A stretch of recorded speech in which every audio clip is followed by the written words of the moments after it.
Hi అండి. ఈరోజు వీడియోలో గుత్తి వంకాయ కర్రీ చేసి చూపిస్తున్నా. గుత్తి వంకాయ అంటేనే ప్రాసెస్ ఎక్కువ ఉంటది అనుకుంటున్నారు కదా! అలాంటిదేం లేకుండా ఉదయాన్నే ఎక్కువ హడావిడి లేకుండా సింపుల్‌గా ఇలా ప్రెషర్ కుక్కర్‌లో చేశారంటే తొందరగా అయిపోద్ది. టేస్ట్ కూడా చాలా బావుంటదండి. ఒక్కసారి వీడియో చూసాక ఇంత ఈజీనా అనుకుంటారు. అంత సింపుల్‌గా ఉంటది. ఈ గుత్తి వంకాయ మసాలా కర్రీ ఎలా చేయాలో ఒకసారి చూద్దాం రండి. ఇప్పుడు గుత్తి వంకాయ మసాలా కర్రీ చేసుకోవడానికి ముందుగా వంకాయలన్నీ తీసుకొని శుభ్రంగా వాష్ చేసుకోవాలి. నేనైతే అరకిలో వంకాయలు తీసుకున్నానండి. ఇలా వాష్ చేసుకున్న వంకాయల్ని 2 ఈక్వల్ పార్ట్స్‌గా కట్ చేసుకోవాలి. లోపల స్టఫింగ్ పెట్టుకునేలాగా ఇలా కట్ చేసుకోండి. లోపల మీకు పుచ్చుల్లో ఏమైనా కనిపిస్తే వంకాయ తీసి పడేయండి. ఇలా కట్ చేసుకున్న వంకాయలన్నీ ఒక బౌల్‌లోకి వేసుకోండి. వాటర్ వేసుకున్నాక కొంచెం సాల్ట్ వేసుకోండి. వంకాయ కలర్ చేంజ్ అవ్వకుండా ఫ్రెష్‌గా బాగా కనిపిస్తది. ఇలానే మిగిలిన వంకాయలన్నీ కట్ చేసుకొని ఈ వంకాయల్ని పక్కన పెట్టుకోవాలి. ఇప్పుడు గుత్తి వంకాయ మసాలా కర్రీలో లోపల మసాలా స్టఫింగ్ రెడీ చేసుకోవాలండి. ఇప్పుడు స్టవ్ ఆన్ చేసి ఇలాంటి ఒక ప్రెషర్ కుక్కర్ పెట్టుకొని 3-4 స్పూన్స్ వరకు పల్లీలు వేసుకోండి. ఇలా పల్లీలు వేసుకున్నాక పచ్చివాసన పోయే వరకు ఒక 2 నిమిషాలు ఫ్రై చేసుకోవాలి. ఆయిల్ లేకుండానే డ్రై రోస్ట్ చేసుకోండి. చూడండి పల్లీలు ఈ విధంగా ఫ్రై చేసుకున్నాం కదా! ఇప్పుడు ఇందులోనే 1 టీ స్పూన్ ధనియాలు, హాఫ్ టీ స్పూన్ వరకు జీలకర్ర వేసుకోవాలి. చిన్నించి బిర్యానీ చెక్క, 2 యాలకులు, 3 వరకు లవంగాలు వేసుకోవాలి. ఇలా ఫ్రై చేస్తున్నప్పుడే 2 స్పూన్స్ వరకు పుచ్చకాయ గింజలు వేసుకోండి. వాటర్ మిలన్ సీడ్స్ వేయడం వల్ల గ్రేవీ కూడా థిక్ వస్తది. టేస్ట్ కూడా చాలా బావుంటది. స్టవ్ సిమ్‌లోనే పెట్టుకొని డ్రై రోస్ట్ చేసుకోవాలి. ఇలా అన్నీ ఫ్రై చేసుకున్నాక ఇంక వెంటనే స్టవ్ ఆఫ్ చేసుకోండి. ఇప్పుడు లాస్ట్‌లో హాఫ్ టీ స్పూన్ గసగసాలు వేసుకోవాలి.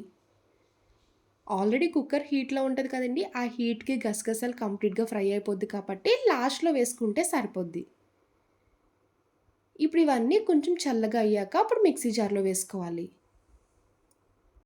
ఇలా కొంచెం చల్లారిపోయాక ఇప్పుడు మిక్సీ జార్‌లో వేసుకొని మూత పెట్టి మెత్తగా పౌడర్‌లా చేసుకోవాలి. ఇలా ఫైన్ పౌడర్‌లా మిక్సీ చేసుకున్నాక ఇప్పుడు ఇందులో 3 మీడియం సైజ్ ఉల్లిపాయలు వేసుకోండి. ఇలా కట్ చేసుకొనే వేసుకోవాలి. ఉల్లిపాయ ముక్కలు వేసుకున్నాక 5 వరకు వెల్లుల్లి వేసుకోండి. ఇలా పొట్టు తీసుకొనైనా వేసుకోవచ్చు. లేదు అంటే డైరెక్ట్‌గా పొట్టుతో కూడా వేసేసుకోవచ్చు. చిన్నించి అల్లం తీసుకొని పైన తొక్క చెక్కేసి ఇలా ముక్కల్లా కట్ చేసుకొని వేసుకోవాలి. ఉల్లిపాయ, వెల్లుల్లి, అల్లం వేసుకున్నాక మూత పెట్టుకొని మిక్సీ చేసుకోండి. 1-2 రౌండ్స్ మిక్సీ చేసుకుంటే సరిపోతదండి. ఉల్లిపాయలు మరీ మెత్తగా అవసరం లేదు. అక్కడక్కడ ముక్కల కింద కనిపించినా కూడా బావుంటది. ఇలా వాష్ చేసుకున్న వంకాయలు కూడా ఒక ప్లేట్‌లోకి తీసుకొని ఒక పక్క ఇలా మిక్సీ చేసుకున్న ఉల్లిపాయ పేస్ట్ వేసుకోండి. స్టఫింగ్ పెట్టుకోవడానికి ఈజీగా ఉంటది. ఉల్లిపాయ పేస్ట్ మొత్తం తీసుకున్నాక ఇందులోనే మీ టేస్ట్‌కి తగ్గ సాల్ట్ వేసుకోవాలి. 1.5 స్పూన్ వరకు కారం వేసుకోండి. మీరు స్పైసీ ఎంత తింటారో దాన్ని బట్టి కారం వేసుకోవాలి. పావు టీ స్పూన్ పసుపు వేసుకొని మొత్తం కలిసేలా కలుపుకోవాలి. ఇప్పుడు వంకాయలు ఒక్కొక్కటి తీసుకొని రెడీ చేసుకున్న స్టఫింగ్ పెట్టుకోవాలి. నార్మల్‌గా అయితే మనం ముందుగా వంకాయల్ని ఫ్రై చేసి అప్పుడు తీసుకొని స్టఫింగ్ చేసుకుంటాం కదండీ! ఇప్పుడు ఇలానే డైరెక్ట్‌గా పెట్టేసుకోవచ్చు. ఎందుకంటే ప్రెషర్ కుక్కర్‌లో చేసుకుంటున్నాం కాబట్టి ఒక విజిల్‌తోనే తొందరగా బాగా కుక్ అయిపోద్దండి. ఇలానే డైరెక్ట్‌గా స్టఫింగ్ అన్నిటిలో పెట్టేసుకోండి.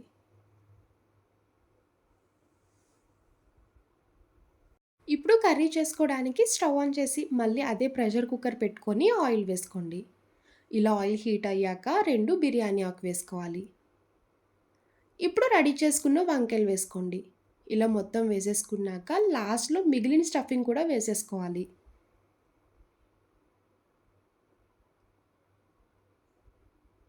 ఆనియన్ పేస్ట్ కూడా వేసుకొని మొత్తం కలిసేలాగా ఒకసారి కలుపుకోండి. వంకాయలు ఇలా కలుపుకున్నాక ఇప్పుడు ఇందులోనే కొంచెం కరివేపాకు, 3 పచ్చిమిరపకాయలు కట్ చేసుకొని వేసుకోవాలి. కొంచెం పుదీనా వేసుకోండి. మెయిన్‌గా పుదీనా వేయడం వల్ల ఫ్లేవర్ చాలా బావుంటదండి. టేస్ట్ కూడా బావుంటది. ఇప్పుడు ఒకసారి కలుపుకున్నాక మూత పెట్టుకొని ఒక 3-4 మినిట్స్ వరకు కుక్ చేసుకోవాలి. ఈ మసాలా పేస్ట్ కూడా వంకాయకి పడతది. ఇప్పుడు ఒకసారి మూత తీసుకొని కలుపుకోండి. చూసారు కదా! వాటర్ ఏం లేకుండా ఆనియన్ పేస్ట్ కూడా ఫ్రై అయిపోయింది. ఇలా దగ్గరికి కుక్ చేసుకోవాలి. ఇప్పుడు ఇందులో half teaspoon garam masala powder వేసుకోండి. 1 టీ స్పూన్ ఎండు కొబ్బరి పౌడర్ వేసుకోవాలి. ఎండు కొబ్బరి తురుముకొనైనా ఇలా వేసుకోవచ్చు. ఇప్పుడు ఒకసారి కలుపుకున్నాక ఒక గ్లాస్ వరకు వాటర్ వేసుకోండి. చిన్న గ్లాస్‌తో వాటర్ వేసుకుంటే సరిపోద్ది. నేను మిక్సీ జార్‌లోనే వాటర్ యాడ్ చేసుకొని వేసుకుంటున్నానండి. ఇలా వాటర్ వేసుకున్నాక ఒకసారి గరిటెతో కలుపుకొని మీరు కావాలనుకుంటే ఇదే టైంలో సాల్ట్ చూసుకొని చెక్ చేసుకోవచ్చు. ఇప్పుడు కుక్కర్ మూత పెట్టుకొని 1 విజిల్ వచ్చే వరకు కుక్ చేసుకోండి. ఎక్కువ విజిల్స్ పెట్టకూడదండి. ఒక విజిల్ అయితే సరిపోద్ది. మీరు 2 విజిల్స్ వరకు కుక్ చేసుకున్నా కూడా టూ సాఫ్ట్ అయిపోద్ది వంకాయ. మీడియం ఫ్లేమ్‌లోనే ఒక 1 విజిల్ వచ్చే వరకు కుక్ చేసుకోవాలి. ఇలా 1 విజిల్ వచ్చేసాక కుక్కర్ కొంచెం కూల్ అయ్యి అప్పుడు మూత తీసుకోండి. చూసారు కదా! గ్రేవీ కూడా ఇలా థిక్‌గా ఉంటేనే రైస్‌లోకి, బగారా అన్నంలోకి, రోటీ, చపాతీలోకి కూడా సూపర్ ఉండి కాంబినేషన్ చాలా బావుంటది. లాస్ట్‌లో కొంచెం కొత్తిమీర వేసుకోండి. ఇప్పుడు మళ్ళీ స్టవ్ ఆన్ చేసుకొని మీడియం ఫ్లేమ్‌లో పెట్టి కొంచెం కొత్తిమీర వేసుకోవాలి. కొత్తిమీర వేసుకున్నాక ఒకసారి కలుపుకొని 1 మినిట్ వరకు కుక్ చేసుకుంటే కర్రీ కంప్లీట్‌గా రెడీ అయిపోద్ది. చూసారు కదా! గ్రేవీ కూడా చాలా వచ్చింది. ఇలా థిక్‌గా ఉంటేనే చాలా బావుంటది. చూడండి ఫైనల్‌గా గుత్తి వంకాయ మసాలా కర్రీ అయితే రెడీ అయిపోయింది. వంకాయ కూడా సాఫ్ట్‌గా కుక్ అయింది కదా! ఇలా చేశారంటే ఒక్కొక్క వంకాయ లాగించేస్తారండి. అంత రుచిగా ఉంటది. ఉదయాన్నే ఎలాంటి హడావిడి లేకుండా సింపుల్‌గా టేస్టీగా అయిపోవాలనుకుంటే ఇలా ప్రెషర్ కుక్కర్‌లో చేసుకోండి గుత్తి వంకాయ కర్రీ చాలా బావుంటది. తొందరగా కూడా రెడీ అయిపోద్ది. చూసారు కదా గుత్తి వంకాయ మసాలా కర్రీ. నా వీడియో మీకు నచ్చితే లైక్ చేసి షేర్ చేయండి. అలానే ఫస్ట్ టైమ్ చూసేవారైతే ప్లీజ్ నా ఛానల్‌ని సబ్స్క్రైబ్ చేయండి. బాయ్ అండి.